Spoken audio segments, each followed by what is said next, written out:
Hi there, welcome back to Enjoying Pixels, and we're continuing on with Corpse Factory. Last time we left on a pretty interesting moment. Our protagonist of this act, Noriko, had discovered something very interesting about the Corpse Girl website. That's the website that kills people if you input a photo of them and their telephone number. It's getting pretty dark, and we're going to continue right from where we left off, where Noriko had just collapsed in the bathroom. So we're going to keep going. As always, it's gonna get dark. You have been forewarned, and forewarned is forearmed. Let's do it. You look like horse. Tomoe's brazen drawl snaps me out of my dead-eyed stare. Looks like you've been sleeping in the sewer. It suits you. I don't know what she's talking about. I can't really focus on what she's saying. I realize I've been staring at my computer screen for about 20 minutes, rarely blinking. My mouth is dry as though I've stopped producing saliva altogether. A dull throb in my lap causes me to cross one leg over the other in an attempt to get comfortable. You know, I'm talking here. It's rude to ignore your superior. I swallow in an attempt to moisten my parched throat before speaking in a cracked voice. Do you need something? Thought you should know that Shinya and I are gonna hit the town on Friday night. Turns out he's fancied me for a while now. In the end, seems like the better gal won, don't you think? Oh, so she didn't even have to tell him or do anything. Seems that way. Is that all? I can tell Tomoe is trying to get under my skin, but I'm honestly not in the mood to deal with it right now. I thought you'd be more torn up about it. I don't care in the slightest. Why don't you go sit back at your desk? Whatever. Hey, maybe I'll meet you after work again. Why? So you can attack me again? I realized my voice was louder than intended. A few people nearby tilt their heads quizzically. Tomoe takes a cautious step back. Keep your voice down, psycho. Stuff like that's between me and you. You assaulted me.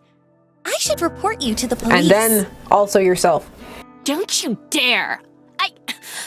Lost for words, Tomoe turns tail and walks away. I sigh and lean back in my office chair. Why do I feel so exhausted? My mind flickers, piecing together fragments of memory from the bathroom a short while ago. That's right. I let myself get carried away in the exhilaration of my success. I temporarily stepped away from my own body and let my basest instincts take over. But I'm in control now. I'm myself again. I'm Noriko, stoic and unflinching. I'm Corpse Girl, successful and feared. I can kill people as easily as I can manipulate a photo. People like Tomoe should be scared of me. People like Tomoe shouldn't mess with me. I'm in control now.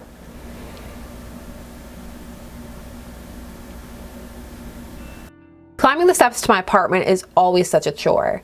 I wish I'd moved into a building with an elevator, but I simply couldn't afford to when I first moved out on my own last year.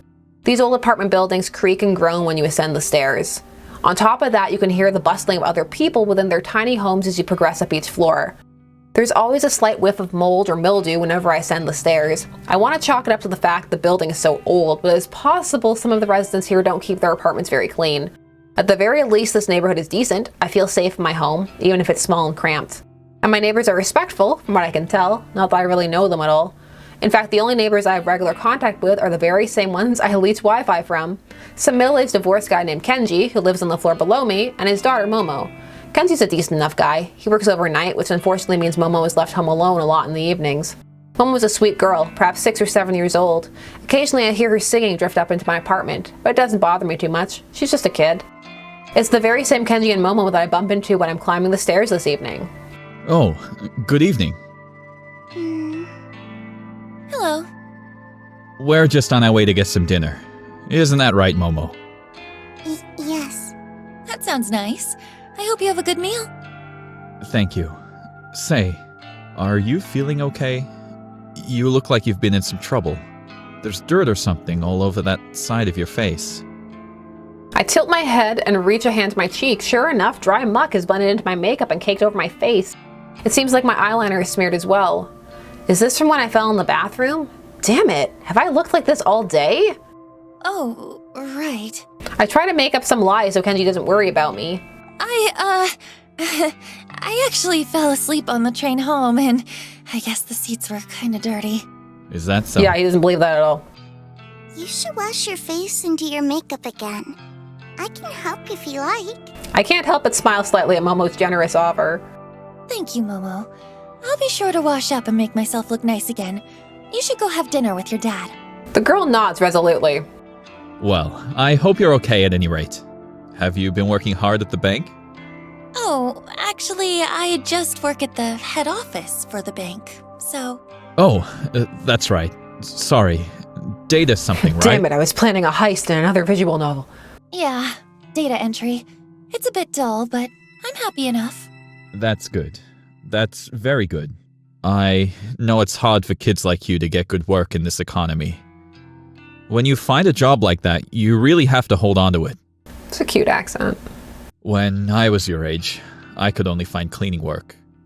I must have had a dozen different janitorial jobs. Before I met Momo's mother. I blink a couple of times. It's not like I talk to this guy often, really. We hardly know each other. Still, I've never heard him actually mention Momo's mother before. Most of the things I know about him I've just pieced together from context. Mom? Of course, things are different now. I have Momo, and her mother isn't around anymore. Cleaning work doesn't cut it these days. This is a really awkward stairway conversation. I was really lucky to get into security. It means I can work overnight while Momo sleeps, and I can still take her to school every day. Security. Of course, now I remember. He did mention when we first met what he does for a living. If memory serves, he works for a private security company. I assume he guards corporate offices or parking lots, something like that. Anyway, what was I saying? Oh, yeah. Hold on to a job if you like it. That's very important. Thank you. I'm happy at Temujin, so I plan to stay there. Very good. Oh, Momo was telling me earlier what she wants to do when she grows up. Weren't you, Momo? Dad? Come on now. Tell Nariko what you want to be. A scientist.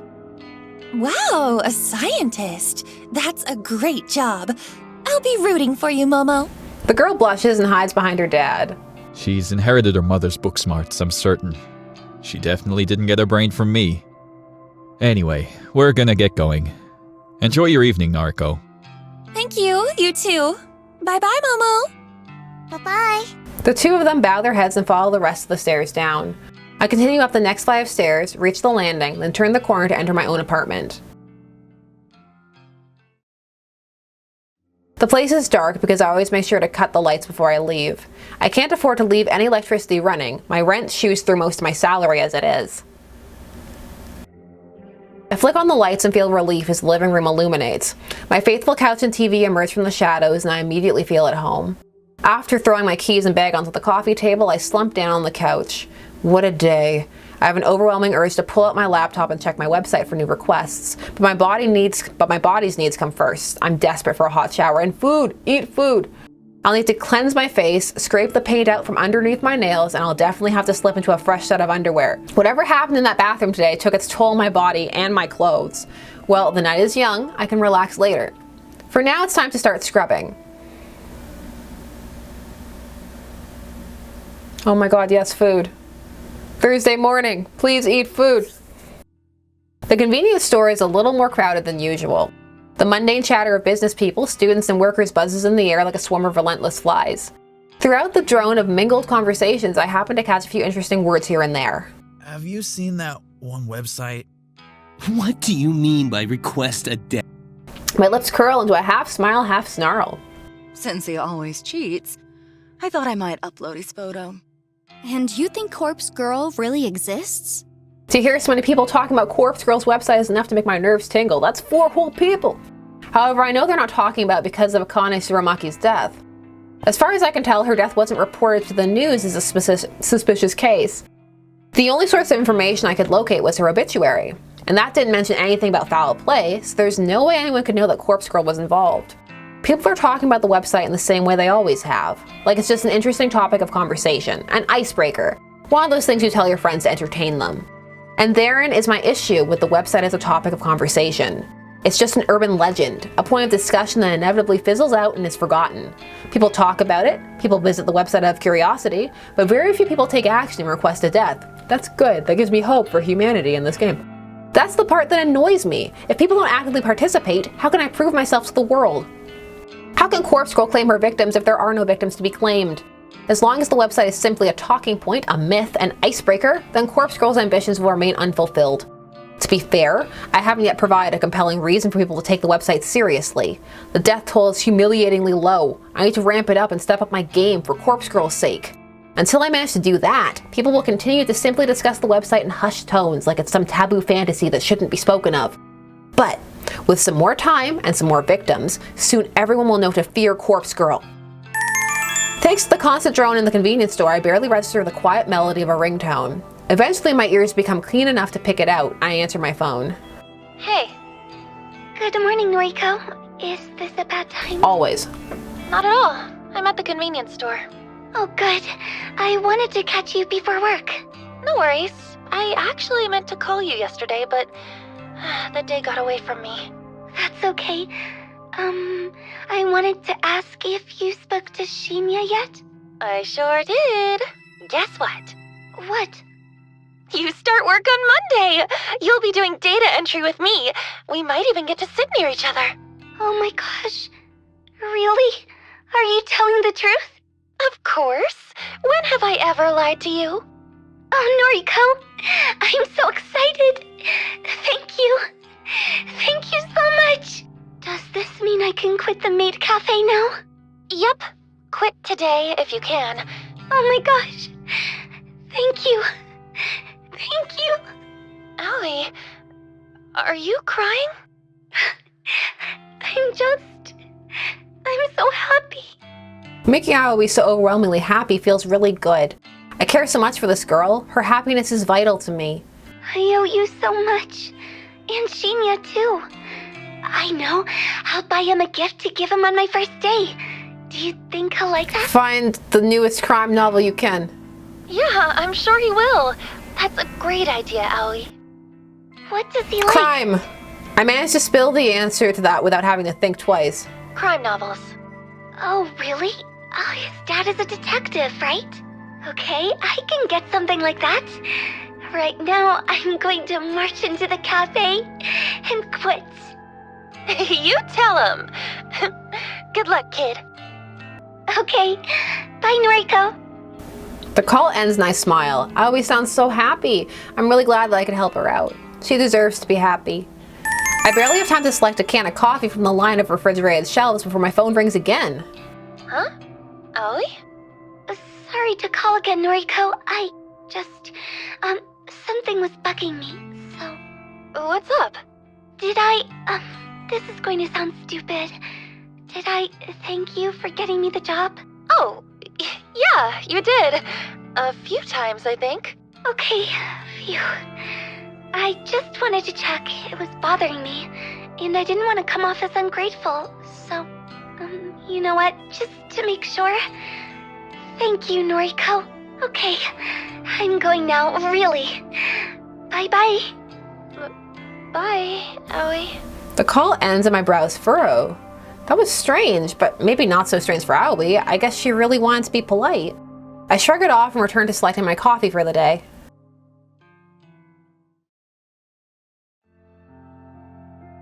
The office atmosphere is unusually somber when I exit the elevator. There are fewer people around than normal. Some executives I rarely see on this level are hovering around in one of the glass screen cubicles to one side of the door. I spy Shinya standing at his desk talking quietly on the phone. He's nodding and bowing a lot despite the fact that whoever is on the other end of the call can't see him.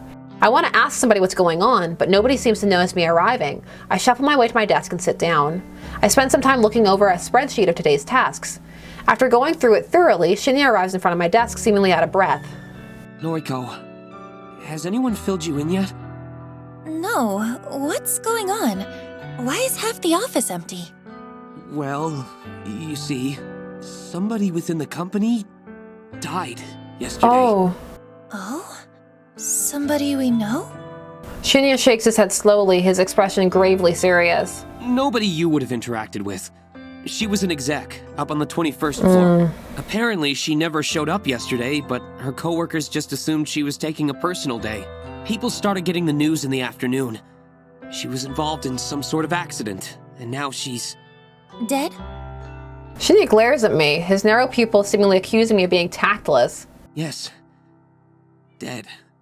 So, I get it's a tragedy and all, but how does this explain where everyone is today? You should have received an email sent out by HR this morning.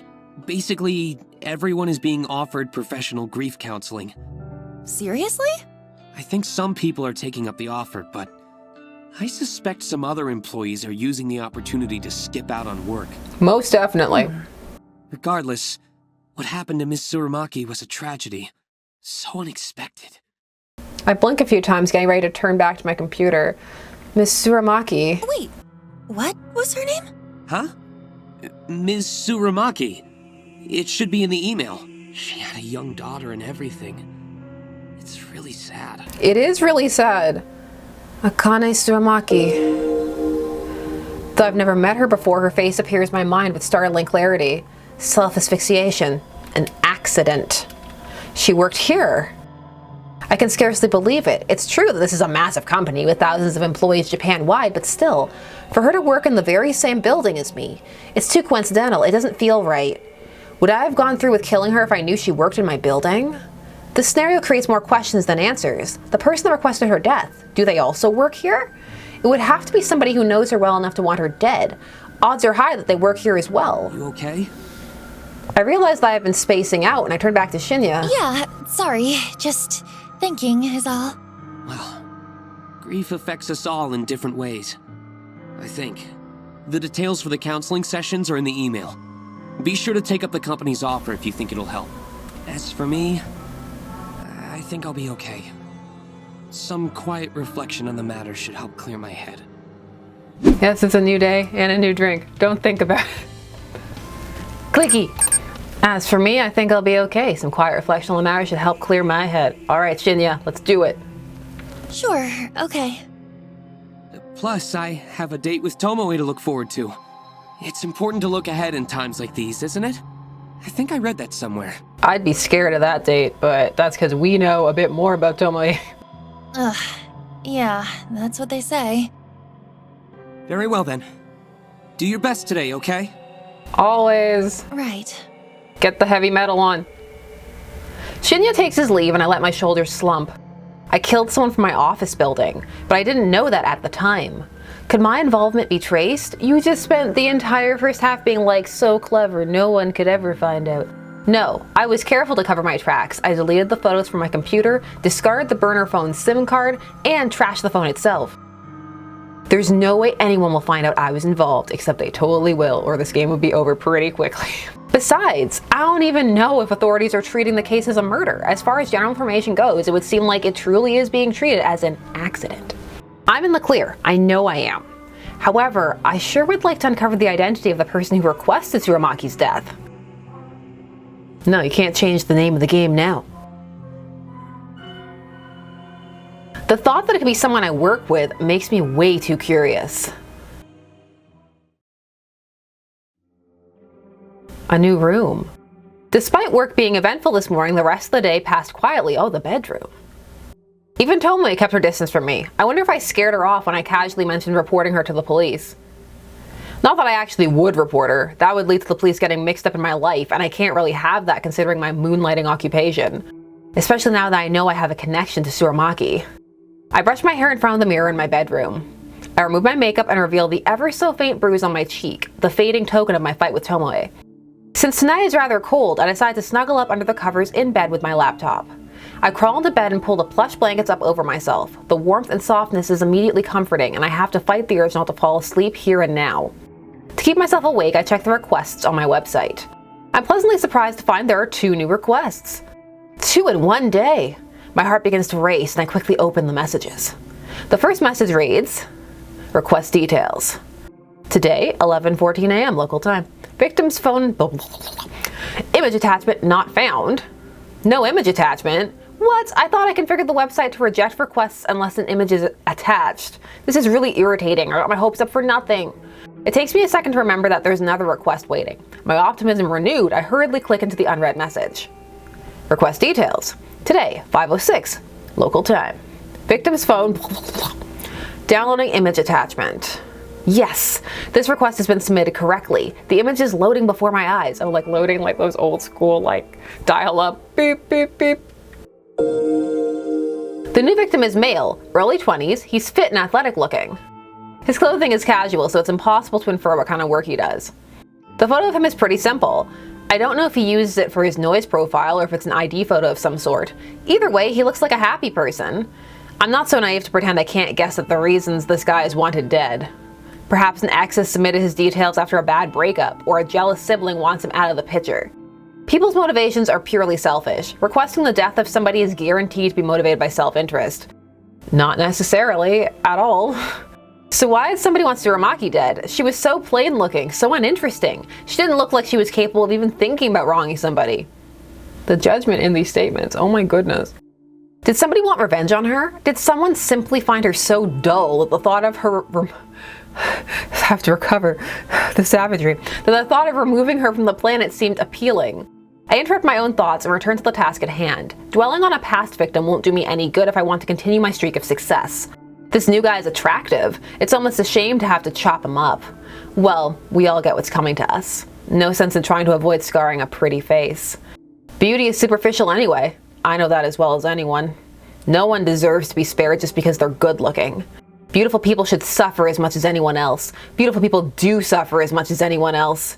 Take Aoi for example. She's gorgeous, absolutely stunning, and definitely my type, but she suffers endlessly at the hands of cruel stalkers and patrons. I don't know, I'm worried if Aoi got with you. Everyone suffers, beautiful or not, we all cop the crap we're dealt. So I fuss over a beautiful corpse. This guy or Aoi or even Tomoe on a good day, beautiful people die the same way as the average person. The guy on my computer screen probably doesn't really deserve to die. I'm sure there's some petty reason his death has been requested. But I take all requests seriously. I won't turn a single one down. Corpse Girl's convictions will pave the way to her fame.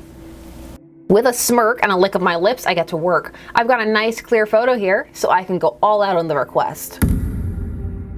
I hit up the DD, the database of the deceased, and spend some time selecting a suitable base image. I hesitate between choosing an image of a corpse with a knife in its throat or a body soaking in a bloody bathtub with its wrist slit. Either image would do just fine, but I really want something special for this latest victim. After all, I have to top my last success, right? Another 5 or 10 minutes pass until I gasp at coming across the perfect photo. Thanks to my clever use of tags and filters on the DD, this image matches my victim's description perfectly. 20 to 30 years old, athletic build, male. The corpse's legs are severed below the knees. Bloody stumps leak their vital fluids from on high. The body is hanging from a set of power lines on some suburban street.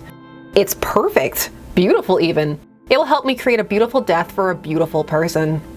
I kind of have to question the story behind this photo. I wonder if the police ever investigated and discovered what happened to this sucker. Well, regardless, this will serve my purpose. I download the highest resolution copy available and save it to my hard drive. My fingers trace along the computer's trackpad with practice movements, clicking, tapping, dragging at random intervals. The night carries on. Oh, we don't get to see that one. That one wasn't a masterpiece. May 29th, Friday morning. My walk through the train station this morning is confident, cocky, self-assured. When I board the train, I even managed to take a seat for the first time in a while. I withdraw a worn book from my handbag and flip open the cover. There's a name scrawled in blue ballpoint pen on the first page, but has become faded and illegible over time. I don't quite remember where I picked up this book. Maybe I discovered it at a secondhand bookshop. Who knows? I own so many obscure tomes that I can't be expected to recall purchasing every single one. Its aged cover and weathered spine both bear the same title. Fausse Photographie, a comprehensive history of photo manipulation. The book is written in English and it's a slog to work through with my limited knowledge of that language. But I like to skim through it primarily for the photographs contained within. I just reached for the armrest and it was way off to the side. The examples of early image doctoring from centuries ago fascinates me. The book even features techniques and studies as recent as 1993 when it was first published.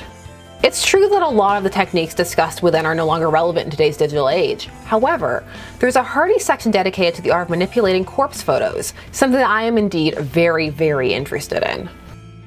The most intriguing aspect of this section's content is that the featured artists perform the opposite kind of work that I do. Instead of manipulating images of the living to make them appear dead, the artists in the book edit images of the dead in order to make them look alive once more. In bygone eras, when photographs of people were taken few and far between, a sect of artists dedicated themselves to honoring the memories of the deceased. They did this by making the photos taken upon death look beautiful and full of life. These photos were gifted to family members and loved ones. The tradition makes sense. Imagine if you lost someone dear to you and you had no photographs of them. Wouldn't it be wonderful to receive one last memento, a beautiful image of the way you remember them? Instead of using makeup to beautify a corpse, these artists applied paintbrush and pen directly to a photograph to seemingly bring the deceased back to life. The impressive aspect of this process is the way they illustrate the corpse's eyes to look full of life. Even though it's a far cry from the work I do, I can't help but feel some sort of kinship with the artists discussed in this book. Surely we are cut from the same cloth. Browsing through the images in this book inspires me to work hard at my own photo editing. Many of the pictures are in black and white, but to me that only drives home how impressive these old techniques were. I finish flipping through a chapter and close the book. I hold the tattered tome close to my chest and breathe a sigh of satisfaction. The next station is Shinjuku. The doors on the right side will open. Please change here for the Chuo line, the Shonan Shinjuku line, the Saikyo line. I quickly stuff the book into my handbag and get ready to disembark the train.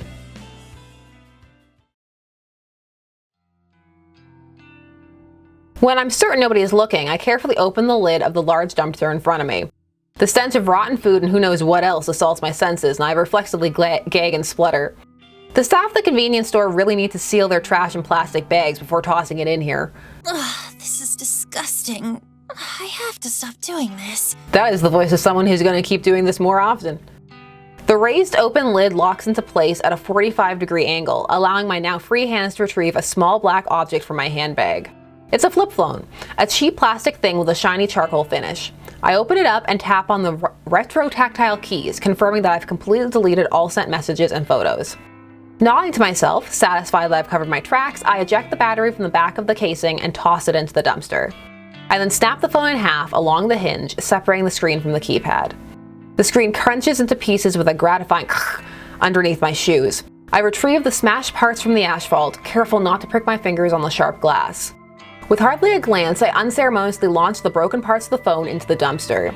I clap my hands together to dust them off, then shut the dumpster lid and hurry away.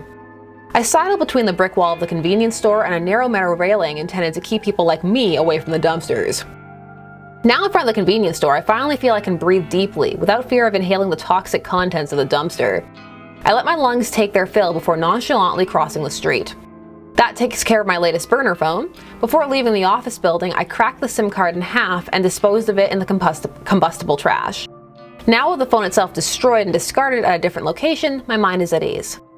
It has been slightly less than 24 hours since I messaged my latest victim, the athletic guy that I may have briefly fantasized about during my restless slumber.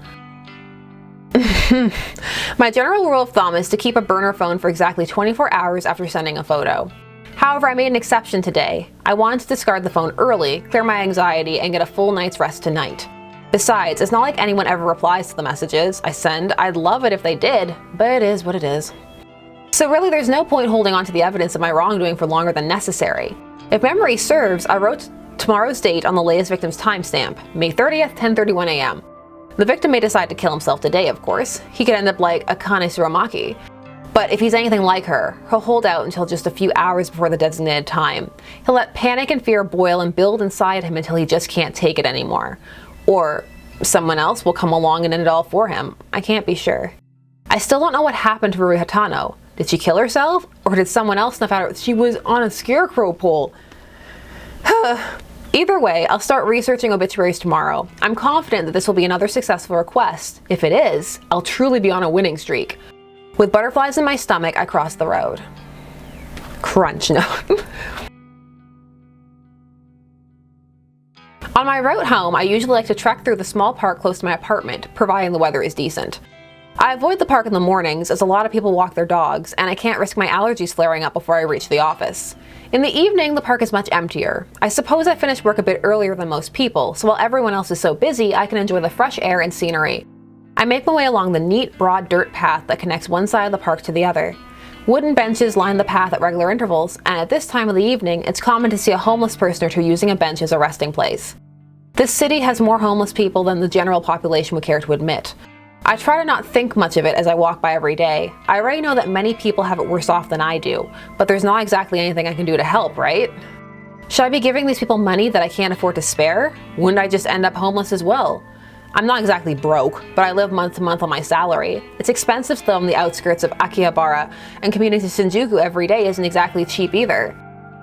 Then you add in electricity bills, phone, food. I mean, I don't eat unless I have to, but I'd starve if I didn't buy a meal every other day.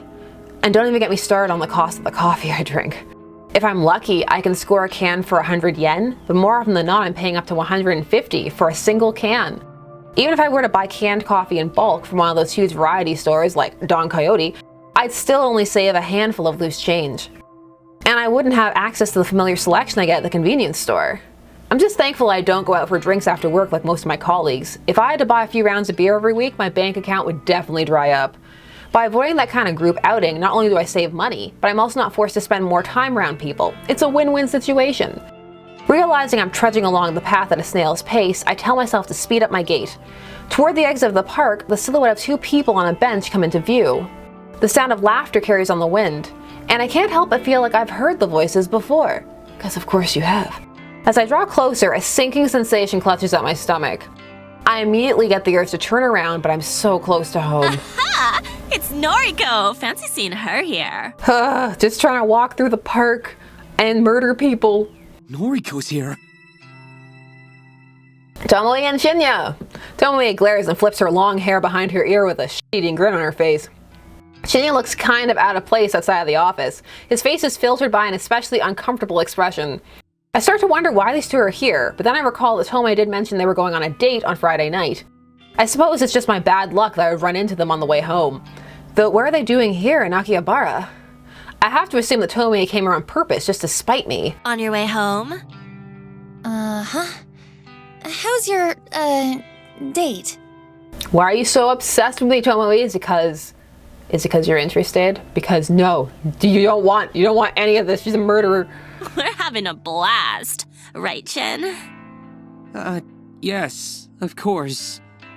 A great time. Yeah, he's having so much fun, can't you tell? That's what people who are having fun sound like. I wonder if Tomoe has been dragging Shinya along against his will. Okay, well, I'll leave you to it. So much fun. I can feel the fun. Hey, we're gonna grab some chicken. Why don't you come with us? Why would you ask that? No thanks. I can't think of any worse way to spend an evening than eating with Tomoe. Please come with us, Noriko. Oh. Shinya has a dejected look on his face. It's pitiful, but he brought this day on himself. Why should I have to bail him out? Sorry, I've got things to do tonight. Are you sure you're not just avoiding eating? Afraid to gain a bit of fat? I honestly don't know what to say to that. Say, Shin, you ever seen Noriko eat anything? Well, now that you mention it, she never seems to eat at the office. I eat at home, if that's okay with you. It's not completely a lie. Sometimes I eat at home. Sometimes I don't eat at all. Come on, come get some chicken with us. You can throw it back up or whatever afterwards if it makes you feel better. Wow. She's starting to get on my nerves. I swear she just tries to identify my flaws and insecurities just so she can rub them in my face. Tomoe, you're not being very nice to Noriko. Aren't you two supposed to be friends? No, not in the slightest. We're besties. Besties talk to each other, right, Noriko? Let's have the slap fight in the park. Right. Huh. Fascinating. Anyway, I'm going now. See you on Monday. Okay. See you then. Buzzkill. She's such a drag. I let Tomoe's words hang in the air as I walk past her. I'm pretty annoyed that she dragged Shinya all the way here just to taunt me. Is this her idea of a good date? Does she care about Shinya at all, or is this whole thing just to annoy me? Tomoe dating Shinya doesn't even get under my skin. I don't have feelings for him at all. What does get on my nerves is simply the fact that Tomoe is trying so hard to get on my nerves. Of course, it wouldn't be fair if I could carry on my way home without one final interruption. Tomoe calls out to me again. Your friend Aoi is gonna start work with us on Monday, yeah? How fun! I can't wait to meet a friend of Noriko's. I grimace. I suppose Shinya told her about that. I turn back to face them both. Don't even think about messing with Aoi. That girl has dealt with enough crap at her last job. Oh, has she? Maybe big, strong Noriko can protect her now. I'd do anything for her. She's my best friend. If you had any friends of your own, you'd understand what that feels like. Oof. Well, I got plenty of friends. And only some of them are sluts like you. Run, Shinya, run! Yeah. I'm going. I finally managed to disengage from the conversation, even with Tomoe's mocking laugh piercing the air. I exit the park, cross the road, and walk down the block leading to my apartment. Tomoe, I have to wonder if that girl exists solely to irritate me. I have to tell myself she's not worth my time. I can't let her taunts get to me. Grin and bear it, as they say. That's what stoic, unflinching Noriko would do. Running a hand through my hair, I smile and approach my apartment building. My husband's offering me bubble tea. Yes. Yes. I need to say yes to this. Bubble tea me. May 30th, Saturday afternoon. I spent all morning trying unsuccessfully to calm my nerves. I'm anxious about finding out whether my latest victim has perished. It's afternoon now, so the time written on his phone has passed. If my work was successful, I should know soon enough. I've already set up an obituary news alert on my phone to keep me informed. Instead of sitting at home all day and waiting for my phone to go off, I decided to visit an old favorite hangout, the library, so I can have an embarrassing breakdown there. Public libraries don't get the credit they deserve in this age. They're quiet, calm, soothing. I can sit here for hours for free and just get lost in different worlds. Plus, they always carry works by my favorite authors. Sometimes librarians are even kind enough to recommend titles that might fit my tastes. I don't feel judged here. Nobody looks at me and mocks my clothing or my makeup. Nobody looks at me and asks if I have enough to eat lately. Nobody makes fun of me, that lonely girl in the corner reading Lovecraft and calmly stroking her hair. Every so often I put my book aside and check my phone out of habit. Still no alerts. Have I miscalculated something? Did my latest photo not look convincing or damning enough to inspire suicide or murder? I find myself growing increasingly anxious and impatient. Cthulhu, huh? You a Lovecraft nerd? Whoa, stubble. Do I want coconut? Yes, please. And pearls. I blink twice and look up at the strange man standing over me. Huh? Sus, didn't mean to interrupt. Notice you're reading Lovecraft. Huh, in Japanese too. That man just said saws. Didn't know this book had been translated. Yeah. My English isn't great, so I read the translated versions. That's mad. Do they translate esoteric names? Can't imagine Cthulhu being easy to write in kanji. Well, it's written in katakana, so... Of course. Kojiro. The man extends a hand, and I can't tell if he wants me to shake it or pass him my book. What? I'm Kojiro. You? Noriko. Kurosawa. Nice. Just Kojiro for me. No last name. Call me Koji. Okay. You don't have a last name? Used to. Lost it. Fire, you know. I'm just Kojiro now. Ooh, so smooth. This guy is weird. His clothes smell like they've been stashed in the back of a closet for a decade or two. His face is unshaven and his eyes are scarily clear and focused, despite being masked by a pair of thick glasses. Didn't mean to keep you. Saws again. I'm looking for Nobel Sinclair. He around here? I mean, I don't know. Who? Writer guy. Did that book about befriending the dead? The librarian told me to check these shelves. Sorry, I don't really know. No worries. I'll find him. You know, you look like the type who'd enjoy his books. Not to judge you by your cover. Need a strong stomach, though. Messed up. As much as I hate to admit it, this stranger has captured my interest. How messed up are we talking? Well, his first book describes dressing up corpses, taking them to dinner. Goal is to not get caught out. Mad, right? Like something out of that American movie, Weekend with Bernard? Or something like that. Second book goes nuts.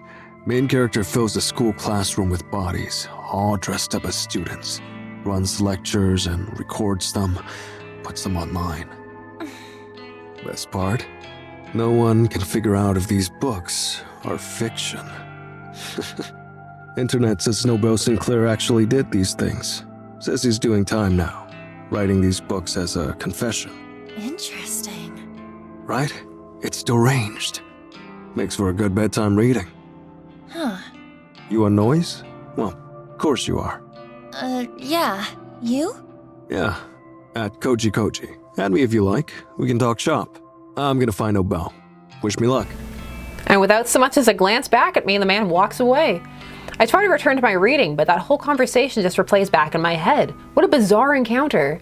Maybe I'll just head home for today. Being here has helped me calm down, but I'm still eagerly anticipating the fate of my victim. Besides, I have to admit that I'm growing a little bit hungry. Maybe onigiri or rice ball from the convenience store will tide me over until tomorrow. I gather my things and stand up, letting out a little whew as I stretch my muscles. As I head towards the sliding doors to leave the library, a little alert sounds from my phone. This is it. My phone is in my hands in less than a second. The screen unlocked and the obituary page loading before my eyes. Article posted online today, 2:39 p.m. Keywords found: 3. Mr. Accident. Numerical data range 20 to 30. Image found? Yes. Saturday, May 30th. Mr. Aichi Hanada, 22, of Tokyo Prefecture, was pronounced dead this afternoon at a traffic intersection. Involved in a traffic accident. No other casualties have been reported. Mr. Hanada is survived by his fiancée, who wishes to remain anonymous. A funeral service has not yet been arranged. View image attachment? I quickly load the image attachment and can't believe my eyes. The photo is the exact same one that was sent to me through Corpse Girl's website. There can be absolutely no doubt that this is my latest victim. I've done it again. My breathing starts to quicken, my cheeks begin to grow hot. I know from experience that if I don't get somewhere private and quickly, I may very well make a fool of myself in public. I quickly glance around the library for a sign pointing to a restroom. As soon as my eyes settle on it, I dash towards it, swerving between bookshelves and through narrow aisles. There's one door for a unisex bathroom, an unremarkable beige portal. The muscles in my thighs are tightening, and I squirm as I reach for the door. My hand grasps the cool metal handle and presses down, only to be met with immovable resistance. It's locked. There's a sign on the door, and notice that I completely ignored my haste. Closed for cleaning.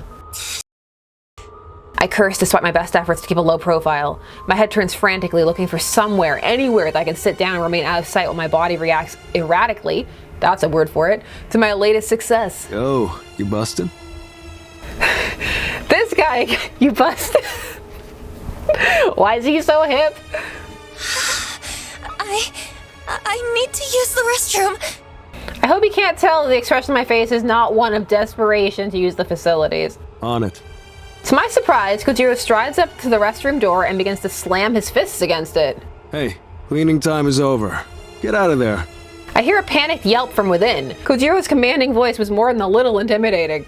Within seconds, a terrified old woman emerges. She wheels her cleaning trolley around us, bows quickly, and disappears from sight. All yours. Bad to hold it. Thanks. I dash past Kojiro, unable to believe what is happening here. I slam the door behind me and slip into a cubicle. As soon as I sit atop the toilet's closed lid, my legs begin to shake uncontrollably and I have to lean backward to steady myself. Aichi Hanada is dead, killed in a traffic accident. That could mean anything, but I'm willing to bet that I caused his death. After seeing the photo of his dismembered corpse, he might have purposely crashed his car, or perhaps someone else rammed his vehicle intent on murdering him on behalf of Corpse Girl. I still don't know how my power works. I don't know why these victims end up dead. But the cause of death ultimately doesn't matter. What matters is that Corpse Girl is victorious once more. I find myself panting, squirming, struggling to restrain myself. My vision fogs, my knuckles clench, and with barely a fanfare, I begin to cool down all of a sudden. Just like that, the overwhelming urge to explode simply flutters away. Huh? My breathing regulates, my legs solidify, and rest firmly on the ground. This experience wasn't nearly as staggering as last time. Maybe because I was so confident that this victim would die, my body already prepared itself for it. Have I already become desensitized to my ability to wield death itself? I won't pretend that I'm not disappointed. That exhilarating feeling I experienced last time, the complete and utter loss of control, it was addicting. I craved experiencing it again. Still, I need to remind myself of the most important thing. I fulfilled the request issued to Corpse Girl. That's 2 new victories in a row. 2 victories in a single week. As long as requests keep coming in, I can keep achieving my goals. I can do this. Full of confidence and feeling steady once more, I exit the cubicle and leave the bathroom. But he's still gonna be there. That strange man Kojiro is waiting for me at the end of the aisle. You good? Yeah. Hey, thanks for... I really needed the bathroom. Course. Been there. Gotta go when you gotta go. Look what I found. Kojiro holds up a book with a plain black cover. Nobel Sinclair's latest. Dazed by the Dead. It's a ripper. Oh, what's that one about? Falling in love with the dead. Read it already last year. Time for another go. Oh, here. Kojiro hands another book to me, this one with a brown cover. An illustration on the front depicts a field of flowers. What's this? Sinclair's first ever published work. Strange Flower. Title's nonsense. This is the one where he puts corpses in suits, treats them to meals at fancy restaurants. Loaned it out under my name. You take it. Return it before the due date. Can't risk getting fined. Oh, well, thank you. I'll be sure to read it. Sure. Send me your thoughts and noise. Right. Be seeing you. Did you write these? A brief wave of his hand and he disappears behind the closest shelves. I can't really get over how peculiar he is, but he certainly is making an effort to be friendly. I turn the heavy book over in my hands and look inside the front cover for a publication date. 2009. It's actually not that old. Definitely not as old as the fiction I normally consume. I shrug and hoist the bulky tome underneath my arm, then make for the library's exit. I feel uncommonly hungry on my way home, so much so that I decide to stop by a restaurant and get some dinner. I wonder if killing serves my appetite.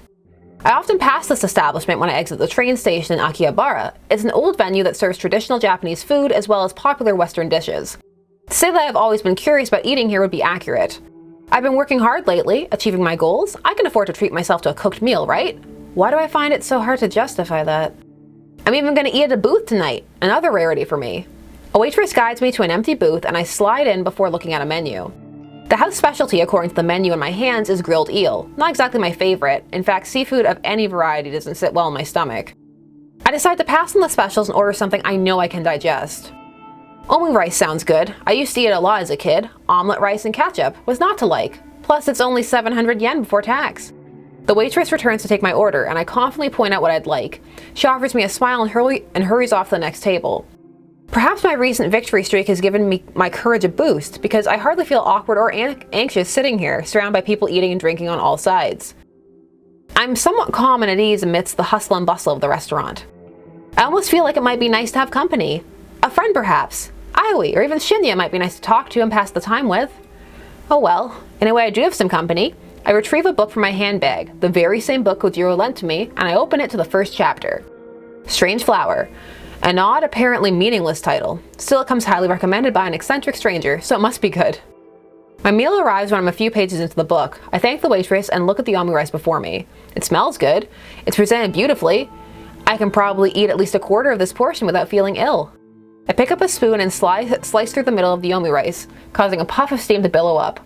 Throwing caution to the wind, I scoop up a good amount and bring it to my mouth. It's delicious. There's no other word to describe it. The convenience store meals I normally eat can't even compare to something like this. The egg is soft, the rice is fluffy, and there's just enough ketchup along the top. I take a second mouthful, then a third. I can't help but giggle a little at the thought of myself sitting here eating like a normal person. All the people around me probably think I'm a normal person too. Just a girl sitting in a restaurant eating her dinner. Another quiet giggle escapes my lips and I gently dab my mouth with a napkin. I set my spoon to the side and return to the book in front of me. The author of this work certainly is interesting. Nobel Sinclair. According to the bio inside the front cover, he moved to Japan from overseas at a young age. The book was written originally in Japanese. It's not a translation, but even so, the writing style is quite unusual. I can't quite put my finger on what is strange about it. Maybe it's the lack of complex kanji used throughout. Everything is written rather simply in hiragana, almost like the intended audience is elementary school kids. But that can't be right. The themes contained within are truly disturbing. Maybe the author just doesn't have the greatest comprehension of writing in Japanese. It's true that a lot of adults have trouble with complex kanji. Professional authors, though, not so much. Anyway, it's not like it matters too much. The book is interesting enough to keep me turning pages. I must be completely absorbed in reading because before I know it, a waitress is politely letting me know that the restaurant is closing soon. I nod and look at the plate of omu rice in front of me. The meal has gone cold, and I only ate 3 bites. Still, I'm feeling full now, and I really enjoyed what I did eat. I don't even feel any added weight on my hips as I get to my feet. That's definitely a positive thing. Whew. I stretch my arms and legs, put my book in my bag, and offer the waitress some money along with the bill.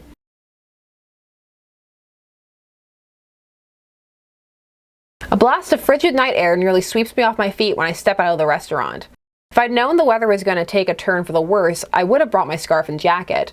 It's the end of spring, so unpredictable cold weather is pretty rare. I guess I can't be blamed for not bundling up. Anyway, it's not raining and I'm close to home, so it shouldn't be a problem. I head down the street and watch a few shop owners closing their stores for the night. They don't pay me any mind as I wander by.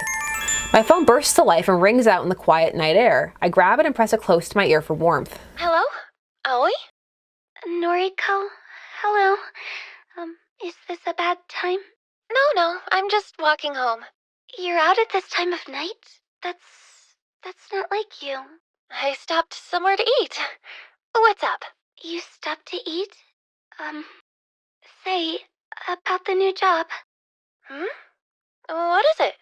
I spoke to the manager at the maid cafe, but he said I can't quit. What? He said that? Oh, well, it's not up to him. You have every right to quit. Yes, I told him.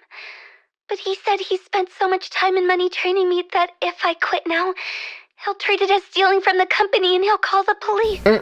Corpse girl time. What a load of crap! Hang on.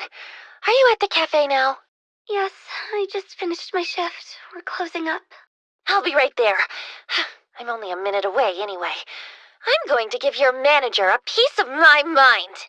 No, Noriko, you can't. Just watch me. I'll be right there. I end the call despite Aoi's objections. I can't believe how furious I am. Aoi finally has an escape route from that god-awful job, and now the manager won't let her quit? That has to be illegal. I've never met her manager, but I can just imagine his type. A self-important, wretched, greedy pig thinks he's the king of the world because he runs a shady maid cafe in the back streets. Well, I won't stand for it. People like him are the ones that should be reported to Corpse Girl's website. I'd love to target victims like that. I change direction and take up a running pace. The cool air against my face is kind of nice now that my body is warming up a little. Thankfully, there is hardly anyone around this time of night, so I don't feel particularly embarrassed by running in public. I'm not a terribly fit person, so it isn't long before I feel out of breath. I come to a stop at the end of the street, heaving and clutching my chest. Okay. I'm okay. Deep breaths. After taking a moment to collect myself, I start back up, walking briskly this time. I can see the maid cafe's illuminated sign ahead of me. I approach the entrance and read the neon board. Chateau de Cristal, welcome home, master. Drinks for just 400 yen, woo! Oh, from. Table charge 500 yen per person. Open till 10 p.m. every night. Well, that's not very late. I pass the sign and reach for the door handle, just as somebody hurriedly throws the door open and emerges. Noriko? Aoi, told you I'd be here. I ran, too. I'm really glad to see you. Aoi gives me a brief wave. She fidgets nervously and straightens the ruffles in her dress. I can't believe you have to wear this ridiculous outfit. I can, it's a maid cafe. Yeah, but the costume isn't the worst part of the job. Truth. I know. Listen, is your manager still here? Aoi hesitates, then shakes her head sadly. You just missed him. There are only a few girls inside closing up. Damn it. I really wanted to give him a piece of my mind. Noriko, it's fine. I can continue working here. It's not so bad. Hell no! Don't even pretend it's okay. This place is torturing you. You have that customer that always gropes you, and now your manager is controlling you?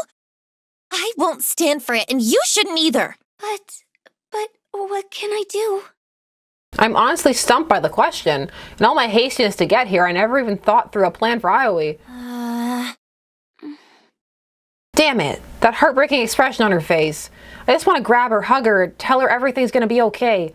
So, why can't I? Aoi. I know you don't feel like it, but you're the strongest girl I know. All the shit you've dealt with over the years, all the shit you're still dealing with, you're brave, whether you know it or not. My issues pale in comparison to yours, but you still get up each and every day and do your best. I'm proud of you, and I want to make things easier for you. Come work with me at Temujin. Just leave this place behind. Forget all about it. Noriko. You're my best friend. You always will be. Even if we can't be anything more than that, I'm happy just having you in my life. I'd do anything for you, Aoi. I hope you realize that. Of course. I know. Thank you, Noriko. Let's get out of here. It's really late. Come back to my place. You know I can't. All my things are at home, and I need to check everything first. Otherwise... I nod calmly. I understand. I can't push her too much. Don't worry. I get it. And the thing is, I can't just run away from this place. That stalking customer. He knows where I live. Oh my gosh. And, well, if I stop showing up to work, he said he'll visit me at home. Oh my gosh. Why don't we go to the police? I can't do that! Oh, now it's raining. Without warning, Aoi bursts into tears just as rain begins to spill from the clouds. I can't get him in trouble. I just can't. He's... Aoi, what? What is he? He's...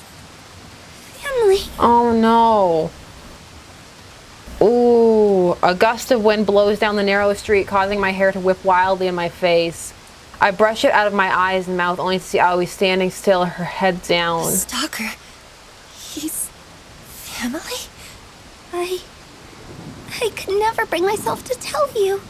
But surely you must have wondered why I've put up with it for so long. I don't know what to say. I'm stunned. You're putting up with it because you don't want him arrested. Yes. If he goes to prison, the rest of my family will disown me.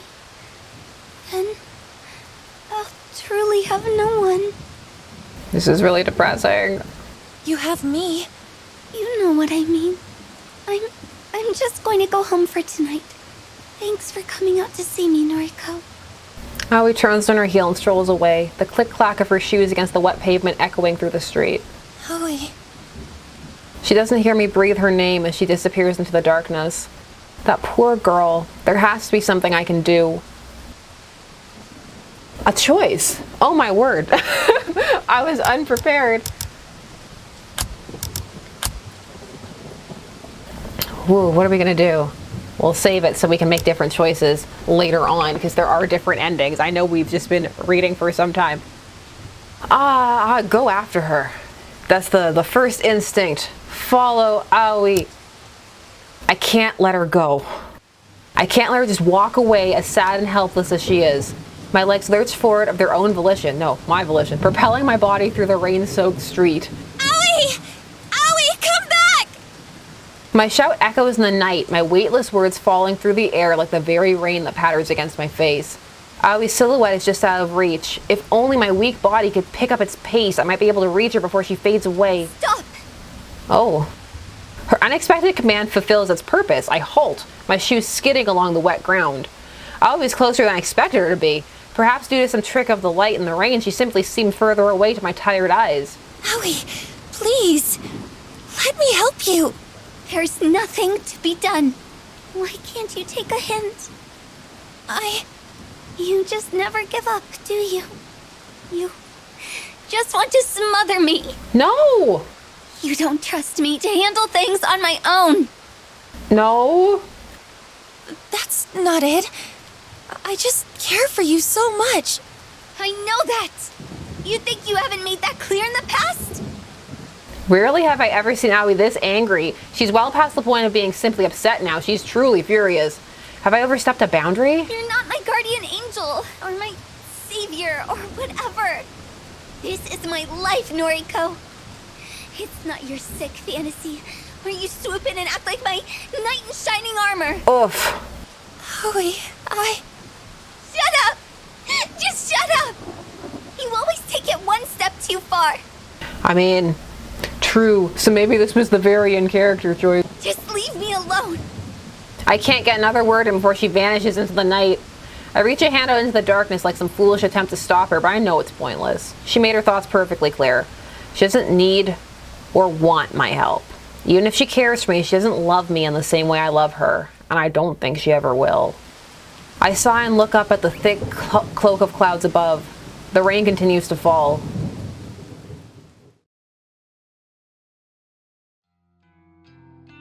May 31st, Sunday afternoon. Today drags on, and since I don't work weekends, I never really know what to do with myself during my free time. The library yesterday was nice, but I don't want to hang out there again today. So far I've spent the day simply reading at home and brewing the occasional cup of tea to stave off my hunger. I keep checking my phone, but Aoi hasn't replied to any of my texts. Even when I call, she lets it go to voicemail. No, see, now you gotta, like, one text, like, I'm sorry, and then leave it for a bit. Like, stop. This is gonna give credence to the whole idea that you're smothering her. I don't even have any new requests to attend to. I was hoping I would get at least one this weekend to help occupy my time.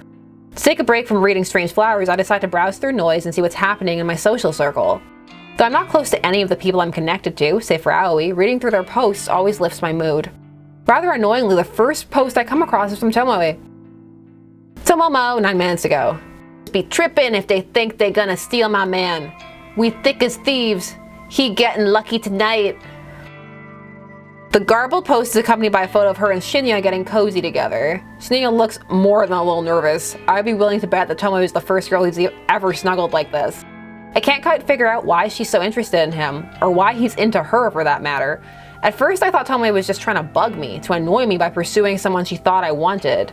But surely this is taking it too far, right? Haven't I made it clear that I just don't care? As for Shinya, maybe that boy really is into the blow-up doll look.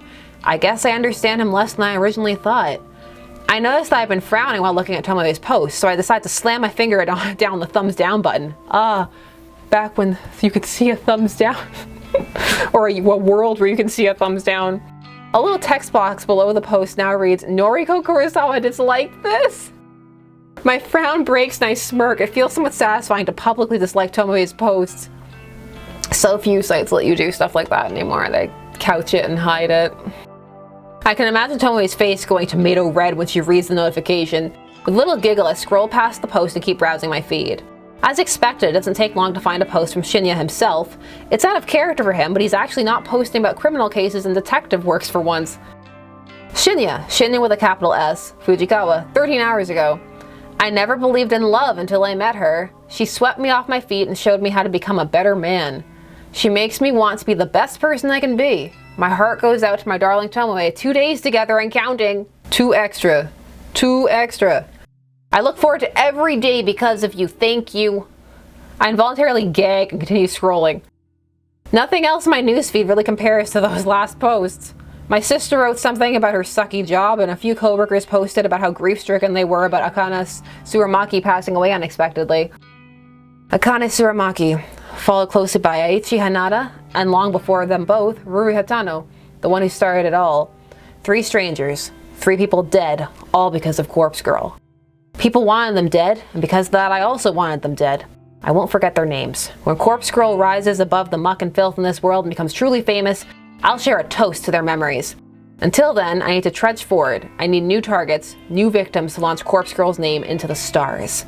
If Corpse Girl's website becomes more than an urban legend, more than the rumor whispered of in the shadows, then no, I need to take it slow. I can't get too far ahead of myself. I still need to put in a lot of work before I can attain my goal.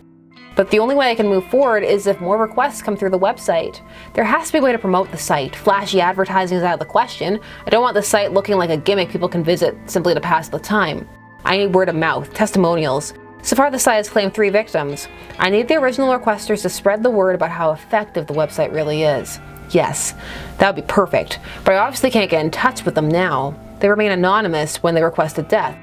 No one would willingly put in their contact details when doing something so shady anyway. I sigh and scratch my head. Thinking about like this won't do me any good. Maybe I should come back to it later.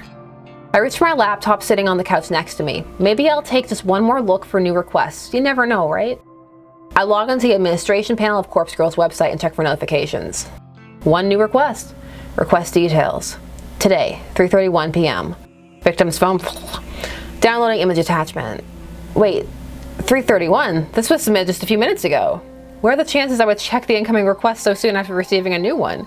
My heart begins to race as the attached photo downloads to my computer. I'm excited about the prospect of working on a new request for the rest of the evening. Who will be the poor sucker to succumb to Corpse Girl's whims? Will another beautiful corpse be left in my wake? Is it a photo of her? Yep. My heart skips a beat and my hands instantly turn cold. What the hell?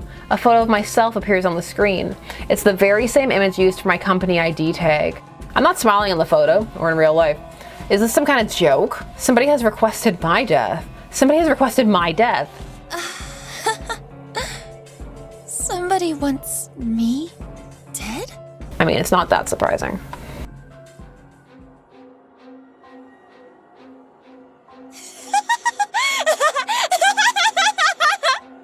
I don't know why she's so surprised by any of this.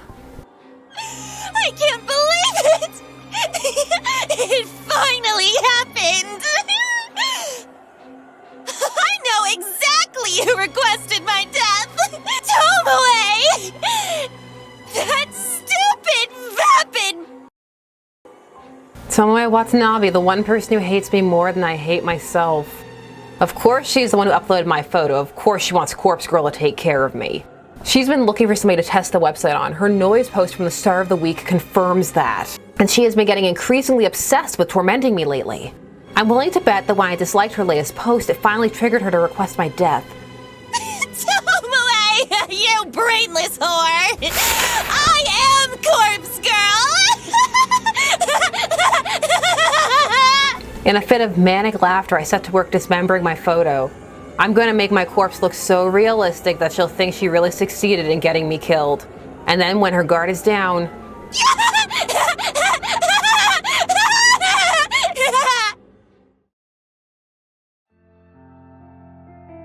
June 1st, Monday morning. No sign of Sato yet? I wonder if she got held up.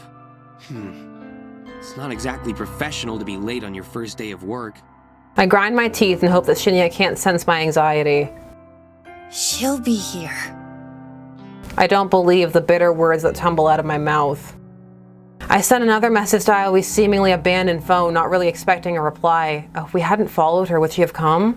Actually, she's not the only one absent. Tomoe isn't here either.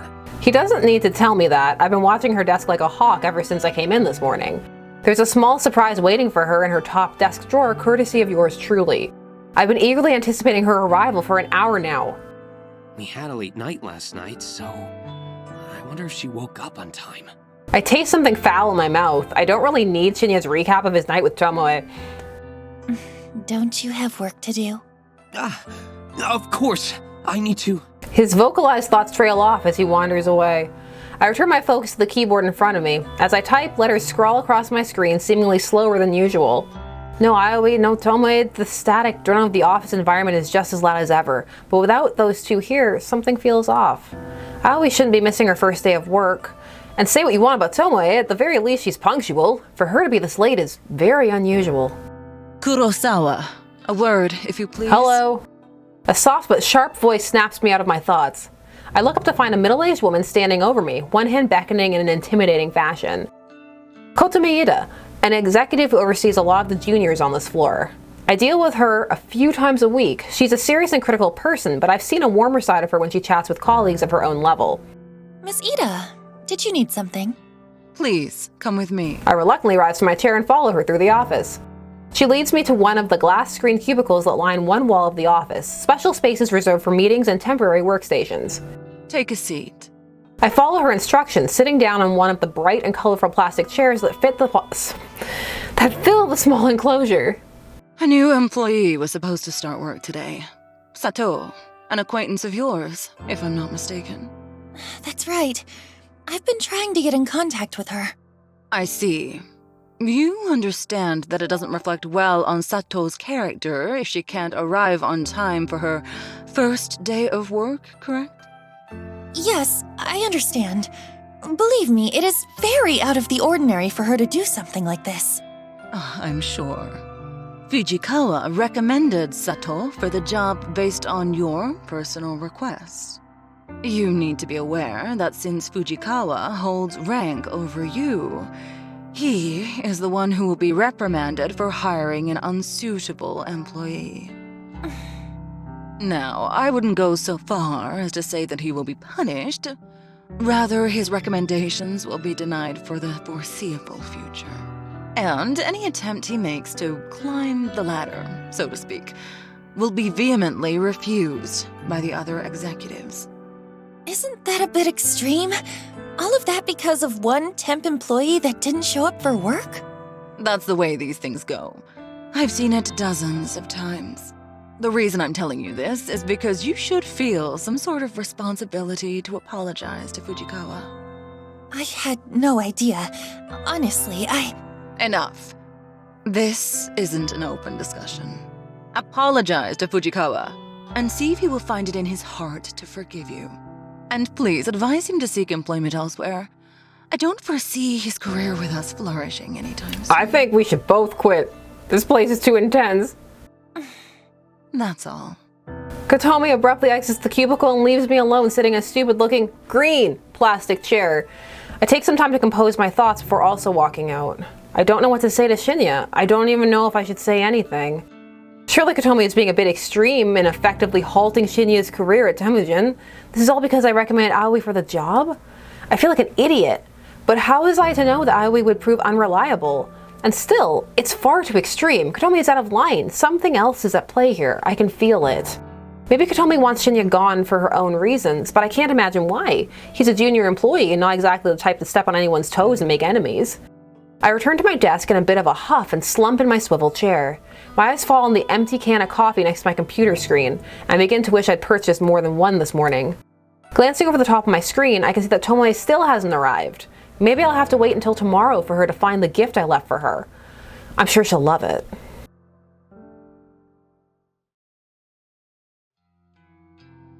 I don't enjoy my walk home through the park this evening as much as I normally do. There are too many things weighing on my mind. Aoi, Tomoe, Shinya, and Kotomi. Why is it that I'm increasingly finding myself drawn to office drama? I don't want to deal with any of it. I just want to pursue my own goals. Murder. Working at the office is a means to an end, a way to keep a roof over my head and have the money to achieve Corpse Girl's ambitions. If I could quit, I would, but I can't. Not just yet. I wonder if I could monetize Corpse Girl's services. Users could pay a fee to request a death, or I could even just accept donations. But I get the sinking feeling that asking for money will reduce the amount of requests I get. The number of requests coming in is already depressingly low. If I reduce it any further, I'd be in trouble. As I draw closer to my apartment building, my phone cries out for attention. I bring it to my ear with a swift hand. Aoi? Noriko. What's the deal? I've been trying to get in touch with you all day. I'm sorry. I'm so sorry. I couldn't bring myself to come into the office. Yeah, well, I gathered that. Tell me why. You know, just the stuff I normally have to deal with. For real? What are we talking about here? Stalkers? Or your own battles? I left the apartment twice. I really did. But I had to go back inside each time because it didn't feel right. I had to check a few things and then check again and... In the end, I gave up and laid in bed. I must have fallen asleep because when I looked at the time, it was already late. I sigh angrily and hope that Aoi doesn't hear me. All right. It sounds like you had a rough day. I'm sorry, but the situation isn't great. I'm just going to be honest with you, okay? I don't think they'll be happy with you if you come in tomorrow. If I were you, I'd write a polite letter of resignation and just forget about the job. Shinya's been kind of thrown under the bus because of this. Shinya? Why? I'm not too sure myself. Since he got you the job, I suppose he was somewhat responsible for you. But because you didn't come in, it sounds like his career's in real jeopardy. Oh God. Oh no! Take a breath. You didn't know something like this would happen. I didn't either. I think this one exec has it out for him or something because it's too much of an overreaction. I can't believe it. I never wanted to cost him his job. I know. You didn't mean for this to happen. Look, I'll try and smooth things out a little. I'll talk to Shinya tomorrow. You need to look after yourself right now, okay? Promise me you'll just take it easy tonight and relax. Okay. Forget this ever happened. Noriko will look after everything. Thank you, Noriko. Okay. Get some rest. Talk to you soon, Aoi. Bye-bye. I end the call with a heavy heart. I don't actually have any idea what to do. When it comes to Aoi, I always feel obligated to just tell her anything that will help her feel better. If I could actually follow through with my words and genuinely make things better for her, then, well, maybe we'd have a bit of a different relationship than we do now. But I probably missed my opportunity for that a long time ago. In senior high school, I was never really truly understanding of her, and that cost me too much. Things are different now, of course. I've seen what she goes through. I'd like to think I understand her a lot more now. My feelings for her are true and not muddled in sympathy or pity. If this was a different life and I hadn't made all those stupid mistakes, I would be happy to be with her. But now, the best I can hope for is that she wants to remain friends with me, and that will have to be enough to satisfy me. Yo. That voice. A trickle of icy sweat drips down my spine. In the near distance, sitting on the bench close to the park's exit, is an easily recognizable figure. Stop stalking me. Come here. I'm kind of really into that outfit. I freeze in my tracks. My body wants to keep walking to reach the familiar safety of my home, but my brain is engaging its fight or flight mode. Torn between my options, I find myself completely stationary, so freeze, the freeze mode. Come on, I won't hurt you. Tomoe. There's no doubt in my mind that she's been waiting for me here all afternoon. She knows my route home. That's obvious since I last encountered her and Shinya in this very same park. I can't help but tense up as she leaps off the bench and approaches me. You're into weird shit, right? Like, occult stuff? Maybe? Is that what you came here to ask me? Nah, just listen, okay? I wanted the opinion of someone freakier than me. She really knows how to flatter a girl. It's kinda dumb, you know, but have you heard of that Corpse Girl website thing? Who does she think she's talking to? More importantly, how should I respond? I've heard rumors. Yeah, right? I heard rumors too, so I checked it out. I thought the whole thing was really funny. Like, could it be for real? Anyway, maybe I kinda used it to request a death. Is that so? Tomoe has pretty much straight up admitted that she was the one who requested my death. After all, I know exactly how many requests come through the site. The latest one had to be from her. Yeah, and, well, you know how the site works, right? Fill me in. All you do is put in a photo of a bitch phone number. Then she's supposed to drop dead. Simple as that. Thing is, no one knows how it works. Or if it works, actually.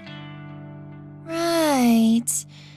Okay, so you requested somebody's death, and what happened? Well... This is it. This is where she admits that she uploaded my photo. No, this is where she admits that she was the person who the photo didn't go through. I've caught her red-handed, green-handed. You see, the dumb bitch went and died. Oh! I'm surprised. Tell me more. I blink a few times. I'm positive I didn't hear that right. What did you say? The chick whose photo I uploaded. She's deader than a doorknob. Who is Tomoe referring to? My mind is frantically scanning through the list of Corpse Girl's victims over the past few months. The only persons who have died recently are Akane Tsurumaki and Aichi Hanada. Tomoe's talking about a female, so that rules out Aichi. Then there's Ryu Hitano, but she died such a long time ago. Last year, in fact. Surely Tomoe wasn't the one who requested her death. It was way too long ago for her to be bringing it up now. That leads me to believe that the only person Tomoe could be talking about is Akane Tsurumaki. Or somebody else died. Somebody I never found out about. That's impossible. I've been so thorough in searching for the results of my work. The only victim that Tomoe could be talking about is Akane. But wait, no, that still can't be right. Tomoe requested my death. Somebody, Tomoe, uploaded my photo to Corpse Girl's website just recently. I take a deep breath, swallow hard, and open my mouth. Tomoe, what you're saying is really serious. Are you sure this person died? Shinya. Shinya's trying to kill you. Yep. No doubt. And that's what I wanted to talk to you about. Or are we? If you're good with this occult junk, how do you think she died from a website? Do you reckon my request really killed her? Because I don't really want this on my conscience, you know? I don't know what to say. Come on. I was only really joking around with the website. Didn't think for a second that it could really work. But now, this bitch is cold in the ground, and I can't sleep at night. Keeping Shinya close is the only thing making me calm lately. Tomoe seems to be showing a little remorse, which I didn't think she had in her. If she thought the website was a joke, then fair enough. It's only natural that she'd want to play around with it. Then again, I'm kind of offended that she figured the whole thing was fake. Corpse Girl has worked too damn hard to be considered a joke. But I want to get to the bottom of this. I need to find out whose death Tomoe requested. And more importantly, the question of who requested my own death remains unanswered. Tomoe, what's the name of the person you requested to die? Her name? Oh, you might know her. It was that skank from our office, Akane Tsurumaki. Akane Tsurumaki. Sure enough, she's well and truly dead. Tomoe isn't wrong in believing that the website killed Akane. Tomoe once posted on Noise about wanting to try the website, and she was waiting to find someone to try it on. If I recall correctly, the request for Akane's death came through Corpse Girl's website shortly after I read that post. Perhaps Tomoe made the request on the very same day. So then, Tomoe was the one responsible. I assumed the person who requested Akane's death was someone in our office, but I never figured it would be a junior data entry temp like Tomoe. How did Tomoe even know Akane? I can't see how their paths would have crossed in such a large office building. Yo, Psycho, you in there? I snap out of my thoughts and meet Tomoe's dead-eyed gaze. Your professional opinion, can a website really kill someone? Most definitely. I'm torn between giving 2 replies.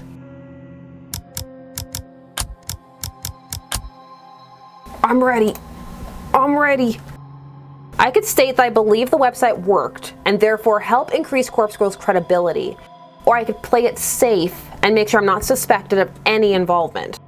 Coward that I am. No, I wanted to choose. I decided to play it safe. No, absolutely not. A website can't kill someone. Yeah, I figured. Guess it's just a coincidence that she died. You reckon I'm not guilty then? I didn't really want the dead anyway. I was just mucking around. Yeah, you're not guilty. Thank God. That's a real weight off my elbows, you know? I sure as won't mess around with sites like that again, though. I'm gonna play it real straight from now on. I gotta get my life together. I got a man to look after now. Right. Well, good luck with that. I need to get home. All I want right now is to get back and figure out who the hell uploaded a photo of me to the website. My mind is reeling and I'm not in the right headspace to listen to Tomoe's drivel any longer. Hey, for what it's worth, which ain't much, thanks. Thanks for putting my mind at ease.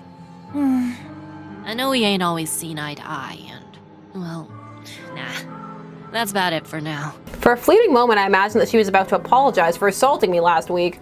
That possibility disappeared from my mind almost as soon as it had appeared. See you tomorrow. She waves almost sheepishly and wanders back through the park in the direction that I came from. Right, time to go home. I can't relax until I know who requested my death. If it wasn't Tomoe, then this situation could be a lot more serious than I originally thought. If it wasn't because of my petty squabbles with her, then someone really wants me dead. Who?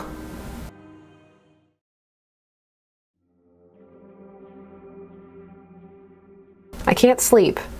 It must be past 3 a.m. Countless hours have passed since I started trying to figure out who requested my death. I've run through every possible candidate and their potential reasons 1,000 times. I've replayed every encounter I've ever had with every person I've ever met, and I'm drawing a blank. I don't know who wants me dead. I'm not so vain to think that everybody likes me. I'm sure a hell of a lot of people don't like me very much at all. But does anyone not like me enough to want me dead? To nominate me for Corpse Girl to claim as her prey?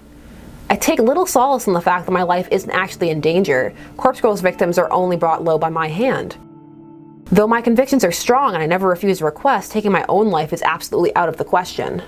This is the one and only request I will ever refuse, and it's not for the sake of my own life, but rather for the sake of Corpse Girl's continued existence. I will not let her die and be buried with me. However, now that I've eaten of the knowledge that somebody genuinely wants me dead, I can't cure my upset stomach. No amount of mental reassurance will quell the sickness rising inside of me. The top candidates are, of course, those closest to me. I've crossed Tomoe off the list. Her relief at knowing Akane Suramaki's death wasn't her fault convinced me that she wouldn't make the mistake of messing with the website twice. Add to the fact that she came to me for reassurance, well, it's safe to say that she's not the person I'm looking for. So that leaves the people I deal with on a daily basis. Aoi Sato, my best friend since junior high and the first person I ever fell for. She rejected me gracefully during senior high, so gracefully that we still remain friends to this day. Does she want me dead? It's doubtful. She wouldn't even report her stalker, a guy she is apparently related to the police because she didn't want him arrested. Then there's Shinya Fujikawa, another acquaintance from school and now my coworker. He has even gone so far as to call us friends now that we're connected on Noise. I've never been romantically interested in him, but I was under the false impression that he had feelings for me. He's a wannabe detective, but he doesn't have the competence to follow in his father's footsteps. He doesn't strike me as the type to want somebody dead, let alone to go through with requesting somebody's death. Still, quiet, guarded people like him can really surprise you. When you take those three out of the equation, the people I deal with daily are very few. There are the higher-ups and execs at work, like Kota Miida, but our dealings are so short and simple that I'm sure I barely even register on their radar. If I extend my list of candidates to include people that I don't deal with regularly, but who are technically still part of my life, then the list gets a little more interesting and harder to narrow down. Kenji and Momo Ogawa, the father and daughter living in my apartment building. They're sweet, kind, and considerate. Couldn't imagine they want to kill me, unless I'm really using up too much of their internet bandwidth and they just can't take it anymore. There's my elder sister, of course, Yuriko Kurosawa. We haven't talked in over a year at least. She's scum, but probably not the type to randomly elect her own sister for death. Probably. She's on parole, so I have to believe she wouldn't do anything to jeopardize her freedom. And there's Mother. Asuna Kurosawa. She's simply not in a position to submit my details to Corpse Girl's website. My struggling brain can't think of anyone else currently in my life. I have a very small social circle, it's true. All the people that fill my noise newsfeed have either already been named on this list, or they are from such a small, long ago part of my life that they wouldn't even remember I exist anymore. And then suddenly, without warning, a face pops into my mind with startling clarity. That guy from the library. Kojiro, wasn't it? Kojiro with no surname. He was bizarre, eccentric. Didn't seem like the type of person that gets outside much. Kinda like me, I suppose. His eyes were so clear it was unnerving. They say the eyes are the window to the soul, but I couldn't see anything of substance through his lenses.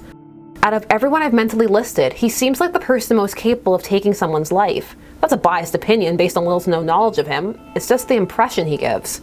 However, I have to ask myself, would he want me dead? Me, a person he met one time at the library? In addition, the photo of me that was uploaded to my website was from Temujin's corporate system. It's the very same picture that I wear on my ID tag. How would Kojiro have accessed it? If he was going to upload a photo of me, he would have found my noise profile and used an image from one of my albums. There aren't too many photos of me on there, but there are enough to identify me. The guy's suspicious, but I don't think he's the one I'm looking for. Yet, I can't get his face out of my mind. Add him. Add him on the noise. On a whim, I snatch up my phone from my bedside table and unlock the screen. The bright light shines like a beacon in the darkness, nearly blinds me, but I squint and navigate to the noise app. Yes, add him. Kojiro. He told me his noise tag, didn't he? If I can remember it, it'll save me the hassle of having to look through hundreds of profiles with the name just to find him. What was it? Akoji, no, too simple. Akoji something. I start to type different variations until an auto-predicted result pops up. Koji. That's the one. I tap the result and instantly arrive at his profile. The info in his About Me section is pretty vague, but judging by the display photo, I'm certain this is the right guy. Koji. Just your average guy, taking my days one at a time. Introvert. Antisocial, anti-establishment, anti-everything. Lol. I like the peanut butter though. I scroll through his feed and see that he hasn't posted anything for quite some time. His most recent post is from about a year ago, and it's just an updated version of his display picture where he has cropped out a woman's face and body so the focus is just on him. I open up a direct message to him and start typing. Hey, is this Kojiro from the library? It's Noriko. Kurosawa. Since it's past 3 AM, I'm not expecting a reply until I instantly receive a message in response. Hi. Late night? He replied so quickly. I swallow and gather the nerve to ask him what's on my mind. Yes, I can't sleep. Have you heard of Corpse Girl's website? He's thinking about it. The screen states that he's currently typing a message, but then the notification simply disappears and no message comes through.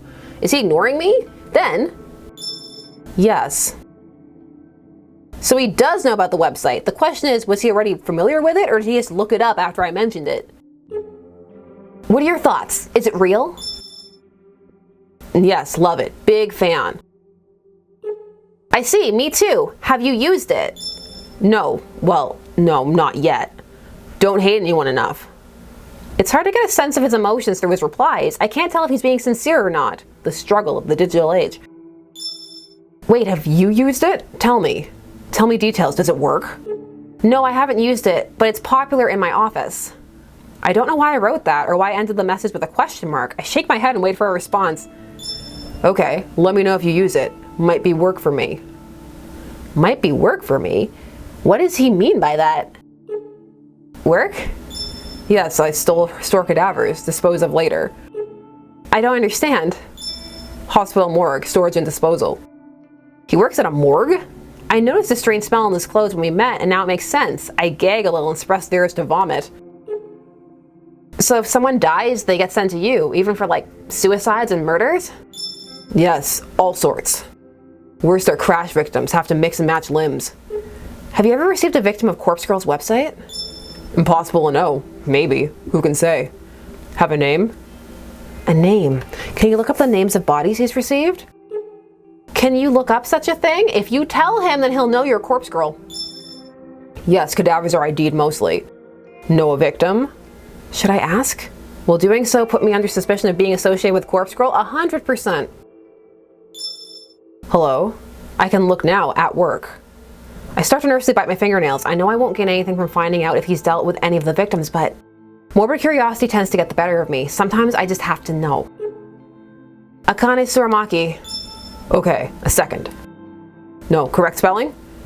Got an M Suramaki and Akane Surumi. That's not right. Close though. Okay, more names. Eiichi Hanada. One sec. Yes, crash victim. Bad. I remember him. He's still here actually. I can't believe what I'm reading. Eiichi Hanada ended up at Kojiro's morgue and he's still there? Really? How long do you store bodies? Depends. Up to 2 days for autopsy. No autopsy for him, no need. So he just sits here. Cold chamber 31 BB. Wow, fired. If family don't collect, then cremation. Is cremation what you mean by disposal? Yes, mostly. Friend of yours? Not exactly. But he's Corpse Girl's victim, you said so. Well, I don't know. You said so. Interesting. I'll look at him again. Really? There's no need for that. It's okay, I won't tell. How did you do it? I swallow hard. What does he mean? Hello? How'd I do what? Ha ha ha ha. How did you kill him? Oh, I've messed up. He knows Kojiro's figured out who I am. It wasn't hard at all. In a panic, I slam my phone down. I can hear the constant vibration against the bed as Kojiro continues to message me. What do I do? Can I make something up to convince him that I'm not the one responsible for Aichi's death? Will he even buy it? By not responding to him straight away, I'm probably inadvertently proving my own guilt. I pick up my phone between my trembling thumb and forefinger. I hold it delicately as though it has suddenly become the sort of evidence that I don't want covered in my fingerprints. In a way that's completely true. I stare at the messages from Kojiro. Hey. Hey. You there? Hello? I better reply. I have to say something. Maybe, just maybe, I can throw him off my trail. I don't know what you're talking about. I didn't kill anyone. So innocent. Not exactly a lie. Yes, true. Corpse Girl killed him. No name entry on Corpse Girl's website. But you knew his name and you knew he died. Ergo, you requested his death. Wait, this is good. This is far better than him believing I'm Corpse Girl. He thinks I'm just some fan of the website that submitted a request. I have to run with this. I can't let him know the actual truth. Okay, you got me. I used the website to request his death. Ha. Wow. Mad. So this site is real. Amazing.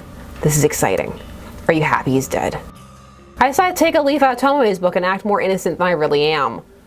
Not really. I just made the request on a whim to see what would happen. I didn't think it would really work. Wow. So you didn't hate the guy, Aichi? No, I never even met him. Just found his photo on the internet. Incredible. Corpse Girl kills with just a photo? Doesn't even need a name? Wonder how many other Vics I've got here. Lol. Have to go. Clocking off soon. Bye. Talk later. Kojiro's status immediately changes to offline. I breathe a sigh of relief. I think he bought the lie. Surely I'm in the clear. Yeah. Not sus at all. 100% fine.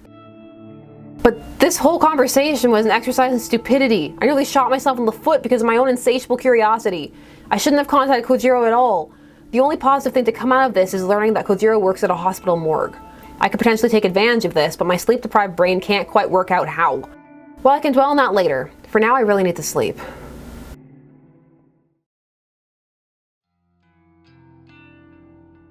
June 2nd. Tuesday morning. My alarm erupts with a shrieking scream and scares me awake. My eyes don't open immediately, and instead I find myself tossing and turning, trying to bury my face in my pillow. I can't have had more than 2 hours of sleep, and now it's the right time to get up and go to work. How the hell am I gonna function today? I drag my heavy body from bed and slide into the pair of slippers resting on the floor. With a yawn and a stretch, I leave my bedroom.